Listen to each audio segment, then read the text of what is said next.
একদা এক গ্রামে বাস করত গরিব কিষান অর্জুন ও তার স্ত্রী আস্থা। তাদের একটি জেদি ছেলে ছিল অভয়। সে সবসময় জেদ করে তার সমস্ত ইচ্ছা পূরণ করত তার বাবা মায়ের কাছ থেকে। একদিন, এবার কিন্তু তুমি বলেছিলে মাস শেষে নিজের জন্য একটা নতুন শার্ট কিনবে।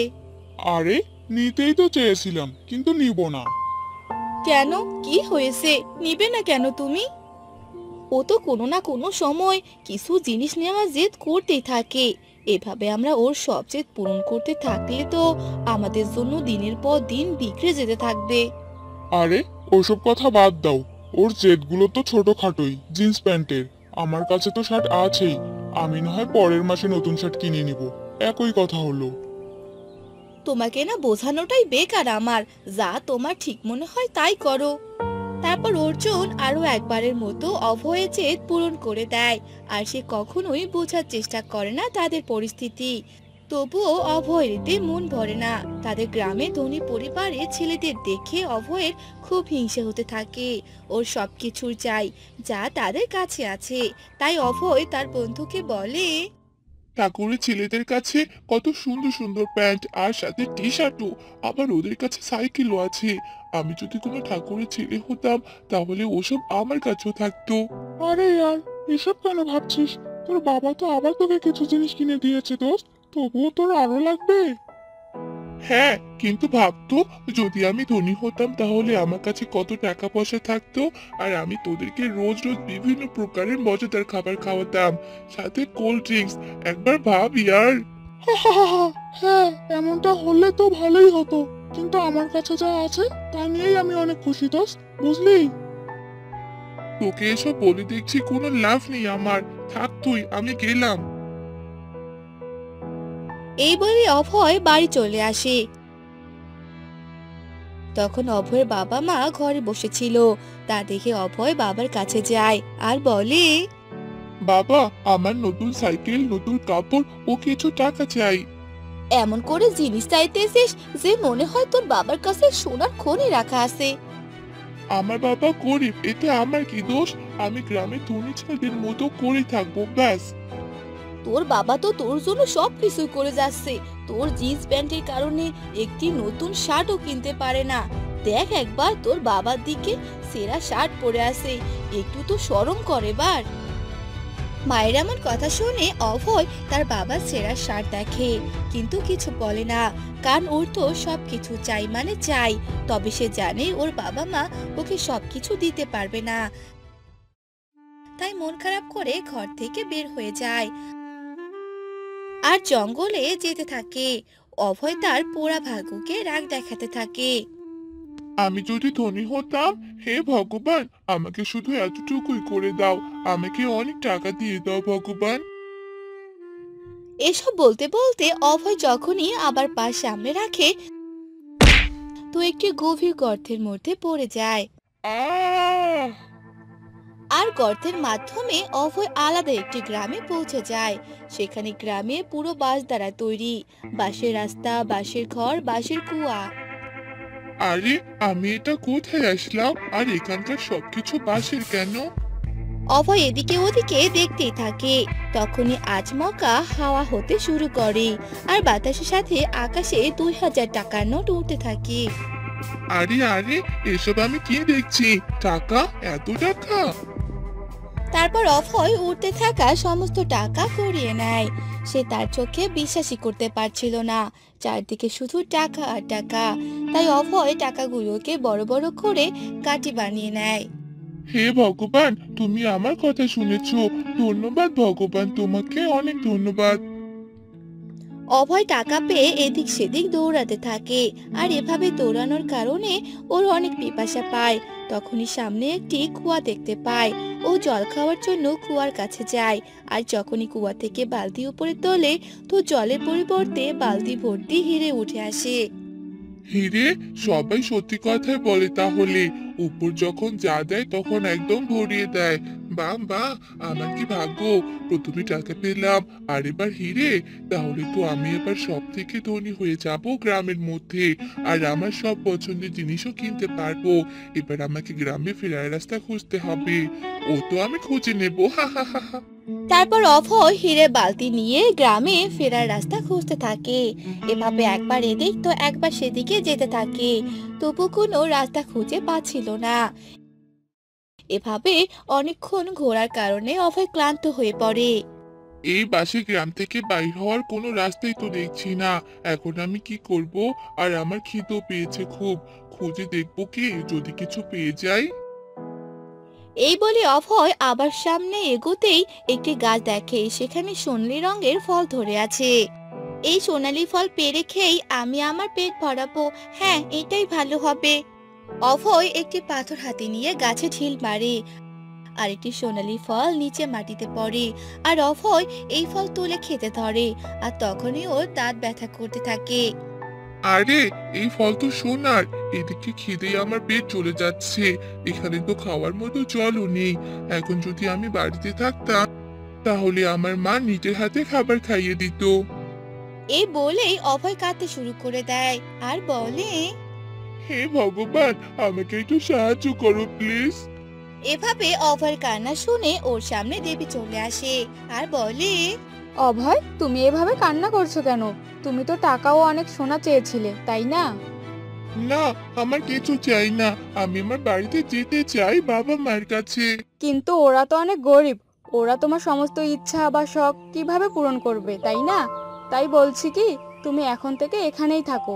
দেখছো না এখানে কত সোনা, কত হিরে আর কত টাকা। না দিদি, আমার এসব কিছু চাই না।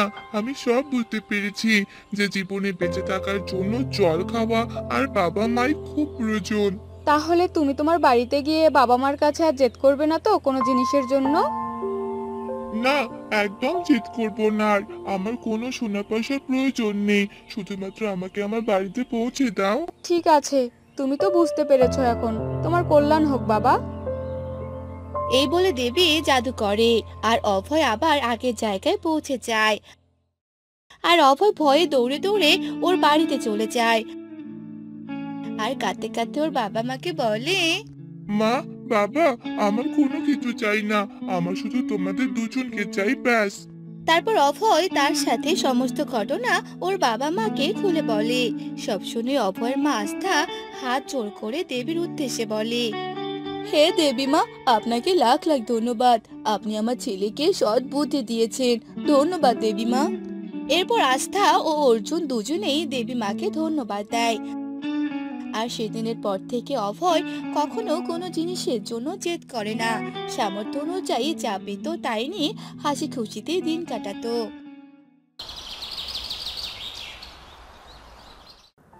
শ্যামলতলী নামে একটি গ্রামে বাস করত হারায়ণ সেন।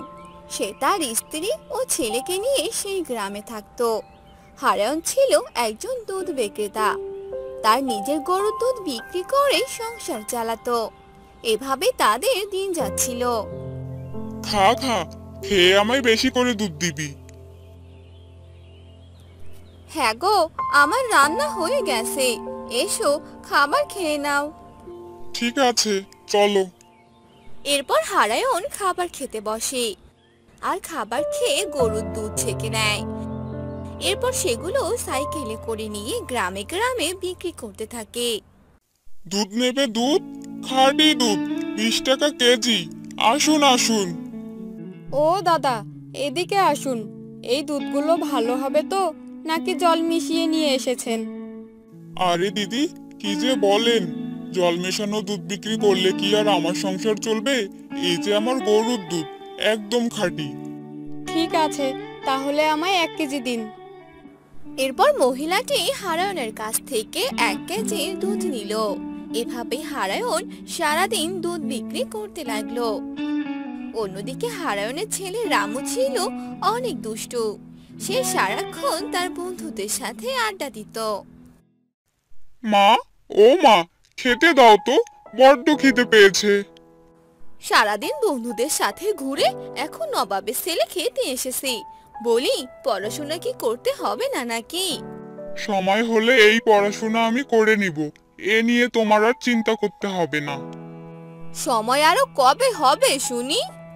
হবে যা হবে, এবার খেতে দাও। হাত মুখ ধুয়ে আয়, তোকে খেতে দিচ্ছি। এরপর রামু হাত মুখ ধুয়ে খাবার খেয়ে নেয়। সেই গ্রামে ছিল বিশাল বড় একটি আম গাছ। তার আশেপাশে ছিল বাঁশবাগান। দিনের বেলা সেখানে সবাই আড্ডা দিলেও রাতের বেলা সেখানে কেউ যেত না। রাতের বেলা সেখানে নাকি ভূত দেখা যেত। আর এই খবর হারায়নের ছেলের কানে পৌঁছে গেল।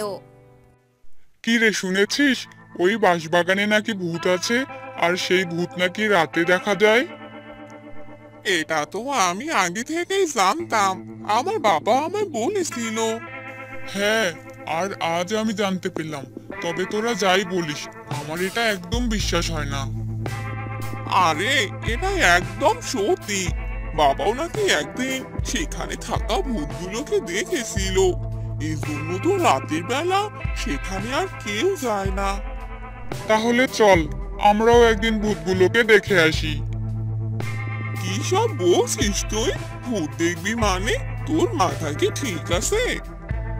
হ্যাঁ, আমার মাথা ঠিকই আছে। তুইও আমার সাথে ভূত দেখতে যাবি? না না বাবা, আমার অনেক ভয় লাগে। আমি এসবের মধ্যে নাই। আমি তোর সাথে যেতে পারবো না। ঠিক আছে, তোকে যেতে হবে না, আমি একাই যাব। একথা বলে রামু বাড়িতে চলে আসে। বাড়িতে এসে দেখে তার মা রান্না করছে। হ্যাঁ যা, আমি আজ রাতে এক জায়গায় যাব। কোথায় যাবি রে বাবা? বাঁশবাগানে। বাঁশবাগানে মানে? তুই জানিস না ওখানে ভূত আছে? না না, ওখানে যাওয়া যাবে না। আরে মা, আমি তো ভূত দেখতেই যাব। দেখে আসি ভূত দেখতে কেমন হয়। আজে বাজে চিন্তা না করে পড়তে বস। এরপর রামু ঘরে চলে গেল।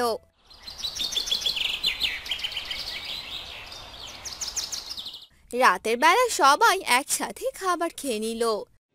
এরপর শুয়ে পড়ল। তখনই রামু কাউকে কিছু না বলে সেই বাঁশবাগানের দিকে যেতে লাগলো। চারদিকে অন্ধকার, কুকুরের আওয়াজ ও ঝিঝি পোকার শব্দ হতে লাগলো। রামু কিছুটা ভয় পেতে লাগলো আর আস্তে আস্তে বাঁশবাগানের কাছে চলে এলো। আজ আমাকে দেখতেই হবে, এখানে কোথায় ভূত আছে। রামু গাছের উপরে তাকালো। দেখতে পেল উপর থেকে অনেক আলো দেখা যাচ্ছে। আর তখনই একটি ভূত এসে রামুর সামনে দাঁড়ালো। আহ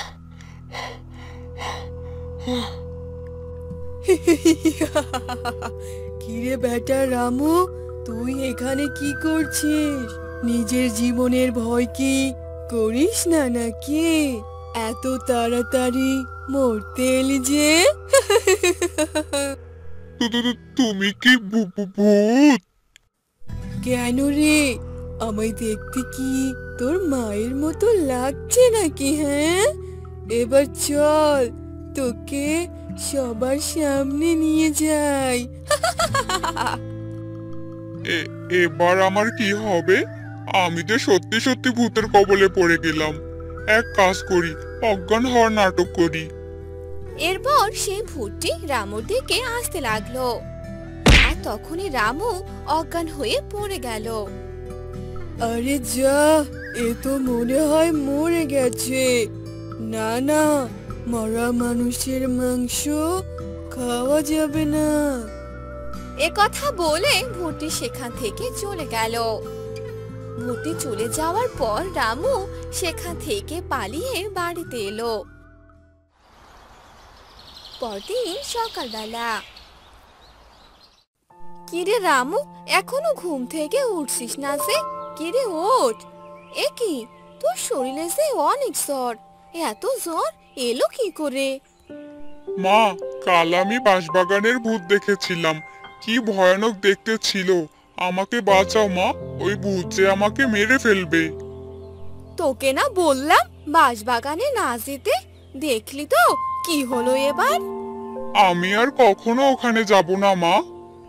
ঠিক আছে, তুই শুয়ে থাক।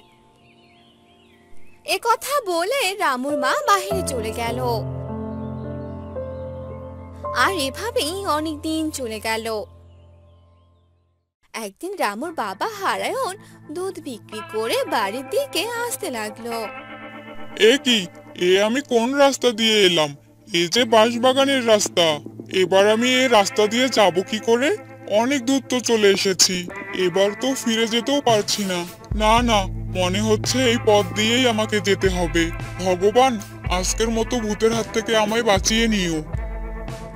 এ কথা বলে হারায়ন জোরে সাইকেল চালিয়ে সে বাঁশবাগানের সামন দিয়ে যেতে লাগলো। আরে আরে, এ বেটা তো অনেক জোরে সাইকেল চালাচ্ছে। দাঁড়া, এবার একে যে উচিত শিক্ষা দিতে হবে। তাড়াতাড়ি করে এই বাঁশবাগান পার হতে পারলেই বাঁচি বাবা। অন্যদিকে সেই ভূত এসে হারায়নের সাইকেলের পিছনে বসে পড়লো আর হারায়ন বাঁশবাগান পার হয়ে গেল। এবারের মতো ভগবান আমায় বাঁচিয়ে দিয়েছে। তখনই সে ভূতটি তার হাত হারায়নের কাঁধে রেখে দিল। এ এ আবার কাকার হাত রে বাবা? হারায়ন সাইকেল থামিয়ে পিছনে তাকালো। ভূত! ওরে বাবা, বাঁচাও! হারায়ন পালিয়ে যেতে ধরে আর সে ভূতটি তাকে ধরে ফেলে আর গলায় কামড় বসিয়ে দেয় আর হারায়নকে মেরে ফেলে। তাজা মানুষের রক্ত, কি যে মজা! রাত কেটে যায়। সকাল হতেই রামু ও তার মা হারায়নকে খুঁজতে থাকে, কিন্তু কোথাও খুঁজে পায় না। মনে হয় সেই ভূতটি আমায় খেতে না পেয়ে বাবাকে খেয়ে ফেলেছে। আমি যে অনেক বড় ভুল করে ফেলেছি। এরপর থেকে গ্রামের প্রতিটা মানুষ আরো সচেতন হয়ে ওঠে। কেউ আর রাতের বেলা সেই বাঁশবাগানের কাছে যায় না। শিমুলতলি গ্রামে গৌরব নামে এক মাঝি বাস করত। সে প্রতিদিন তার কাজ শেষ করে রাতের বেলায় বাড়িতে আসতো। সেরকমই একদিন গৌরব কাজ শেষ করে নৌকা পাড়ে রেখে বাড়ির দিকে আসতে লাগলো। আরে, কি ব্যাপার কাকু, তুমি এত রাতে বাহিরে কোথায় যাচ্ছ শুনি? আরে গৌরব, কোথাও যাচ্ছি না, বরং মেয়ের বাড়ি থেকে এলাম। তাই বলে এই রাতের বেলা? চলো, আমি তোমায় বাড়িতে গিয়ে রেখে আসি। ঠিক আছে, চলো। এরপর গৌরব সেই লোকটিকে বাড়িতে গিয়ে রেখে আসে। এরপর গৌরবও বাড়িতে চলে যায়। গিন্নি, ও গিন্নি! এই তোমার আসার সময় হলো, যাও হাত মুখ ধুয়ে আসো, আমি তোমায় খাবার দিচ্ছি। এরপর গৌরব হাত মুখ ধুয়ে আসে আর গৌরবের বউ তাকে খেতে দেয় আর গৌরব খাবার খেতে থাকে। হ্যাঁ গো, আজ কত টাকা পেলে? আমাদের নতুন বাড়ি হবে তো? সংসার চালাতেই তো হিমশিম খাচ্ছি, নতুন বাড়ি কি করে হবে? মনে হয় সারা জীবনেই ভাঙ্গা বাড়িতেই থাকতে হবে। না গো, এই ভাঙ্গা বাড়িতে আমি আর থাকবো না। তুমি যেভাবেই পারো আমায় একটা নতুন বাড়ি বানিয়ে দাও। ঠিক আছে, আমি দেখি কি করা যায়। এরপর তারা খাবার খেয়ে ঘুমিয়ে পড়ল।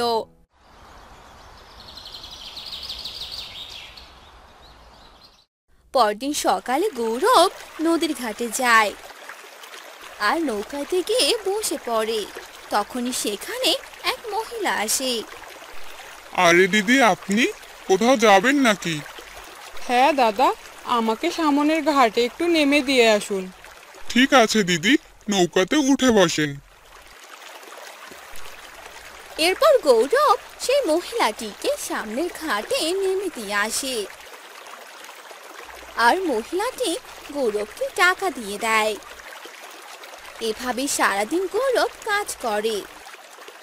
সেদিন রাতের বেলা গৌরব নৌকা নিয়ে ঘাটের দিকে আসতে থাকে। আরে, আমি এটা কি দেখলাম? মনে হচ্ছিল কোনো এক জলপরীকে দেখলাম। না না, এ হয় কি করে? গ্রামের নদীতে জলপরী আসবে কি করে? এরপর গৌরব ঘাটে নৌকা রেখে বাড়িতে চলে আসে। হ্যাঁ গো, জানো আজ কি হয়েছে? আজ আমি একটা জলপরীকে দেখেছি। কি সব বলছো তুমি? এই নদীতে জলপরি আসবে কোথা থেকে? এই রাতের বেলা কি দেখেছো না দেখেছো? কেন জানি বারবার মনে হচ্ছিল ওটা জলপরী ছিল। হয়েছে, এখন ঘুমিয়ে পড়ো। ঠিক আছে। এরপর তারা ঘুমিয়ে পড়ে। আর এভাবেই অনেকদিন যেতে থাকে।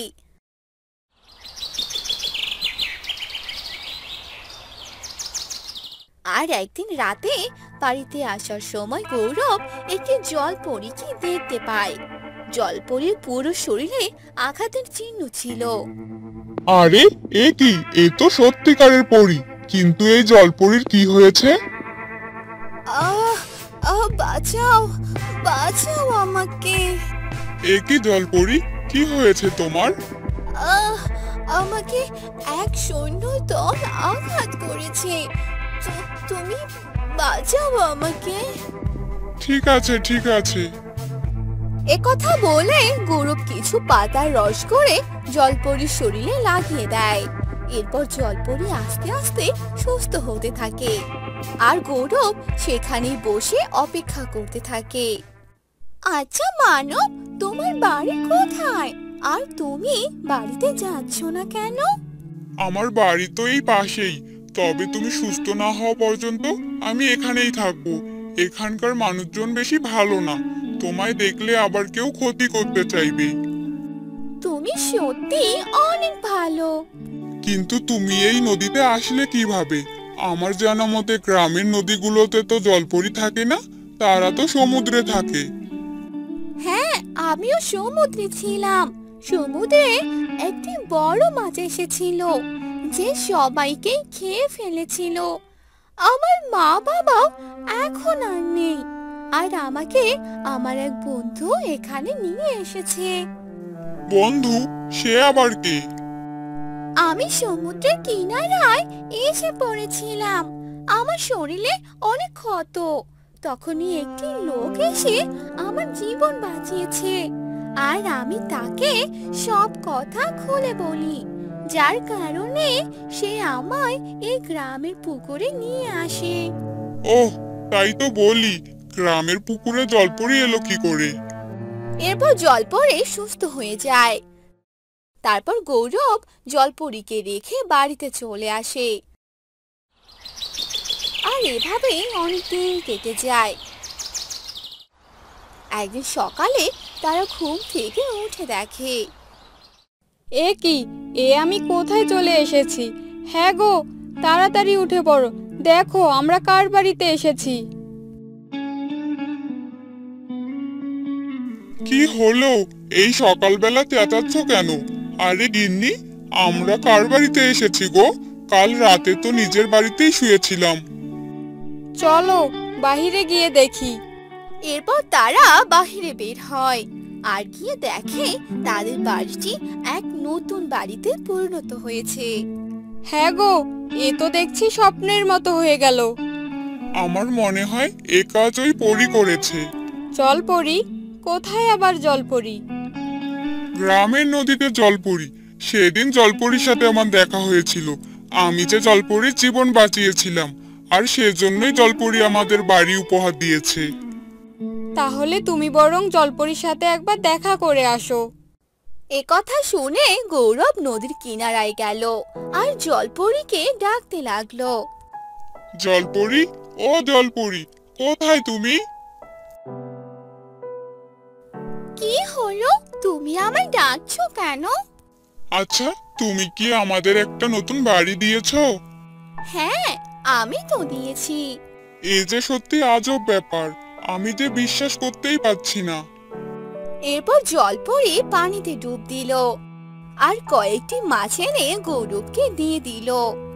এবার বাড়িতে গিয়ে এই মাছগুলো দিয়ে পেট ভরে খাবার খাও। আর আজ থেকে তুমি আমার বন্ধু। তুমি আমার কাছে যখনই যা চাইবে তাই পাবে। একথা শুনে গৌরব ভীষণ খুশি হয়ে গেল আর বাড়িতে গিয়ে তার বউকে সবটা খুলে বলে। এবার বুঝি আস্তে আস্তে আমার সব ইচ্ছাই পূরণ হবে। হ্যাঁ গো, দেখলে তো ভালো কাজের ফল সবসময় ভালোই হয়। দাও, আমি বরং এই মাছগুলো রান্না করি। একথা বলে গৌরবের বউ মাছ কাটতে থাকে। তখনই সে দেখতে পায় মাছের ভিতরে অনেক হিরে। হ্যাঁ গো, কোথায় গেলে? তাড়াতাড়ি এদিকে আসো, দেখে যাও আমি যে হিরে পেয়েছি। আরে তাই তো, হ্যাঁ গো, আমাদের যে ভাগ্য খুলে গেল। এবার থেকে আমরা সুখেই দিন কাটাবো, হি হি হি হি। এরপর থেকে তারা অনেক সুখে দিন কাটাতে লাগলো।